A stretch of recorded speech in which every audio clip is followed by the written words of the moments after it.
देखिए दोस्तों, इस समय प्रयागराज में महाकुंभ चल रहा है और आपके मन में एक सवाल जरूर आया होगा कि महाकुंभ में जो नागा साधु होते हैं वो जब स्नान करते हैं उससे पहले अपने शरीर में आखिर भस्म क्यों लगा लेते हैं और फिर स्नान क्यों करते हैं। तो ये सवाल का जवाब आपको हमारी वीडियो में जरूर मिल जाएगा और ये भी हम बताएंगे कि सबसे पहले जो स्नान होता है वो नागा साधु ही क्यों करते हैं, उसके बाद कोई आम व्यक्ति स्नान करता है। तो ये सारी डिटेल आज के हम अपने वीडियो में जानेंगे। नमस्कार, मैं हूँ आपके साथ साक्षी गुप्ता और आप देख रहे हैं द मुखर भक्ति। महाकुंभ का मुख्य आकर्षण अखाड़ों के नागा होते हैं। जी हाँ, अखाड़ों के नागा साधु होते हैं। स्नान के लिए निकले नागाओं का अंदाज निराला होता है। 12 वर्ष के इंतजार के बाद लगने वाले महाकुंभ के अमृत स्नान में पतित पावनी माँ गंगा से मिलने की खुशी में ये पूरे शरीर पर भस्म लगा कर चलती है। स्नान के लिए निकलने से पहले नागा सन्यासी अपने पूरे शरीर पर भभूत मलते हैं। अमृत स्नान के लिए गंगा तट पर पहुंचने के बाद इनका उत्साह दुगना हो जाता है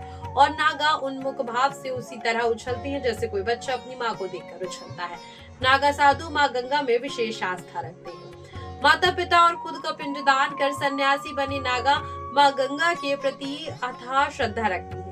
तन में मैल से माँ गंगा का आंचल मैला ना हो, इसका ध्यान रखते हुए नागा सन्यासी अमृत स्नान से पहले अपनी छावनी में स्नान करके खुद को शुद्ध करते हैं।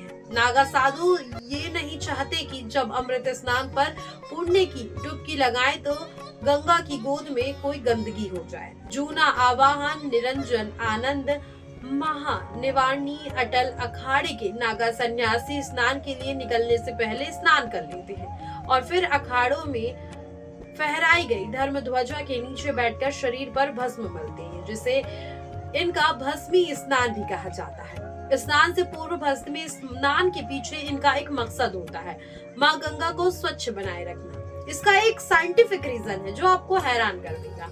नागा जो भस्म शरीर पर लगाते हैं उसमें तमाम ऐसे केमिकल्स होते हैं जो खराब बैक्टीरिया और जीवाणु को खत्म कर। संतों का दावा है कि अमृत स्नान के BOD भी 10% तक बढ़ जाते हैं। तो देखिए, कुल मिला के अगर हम बात करें तो सारा लॉजिक ये होता है कि जो नागा साधु होते हैं वो डायरेक्टली ऐसे नहाने यानी कि स्नान करने नहीं चले जाती हैं। वो पहले अपनी कुटिया में स्नान करते हैं, उसके बाद अपने ऊपर भस्म लगाते हैं, फिर उसके बाद स्नान करने जाते हैं।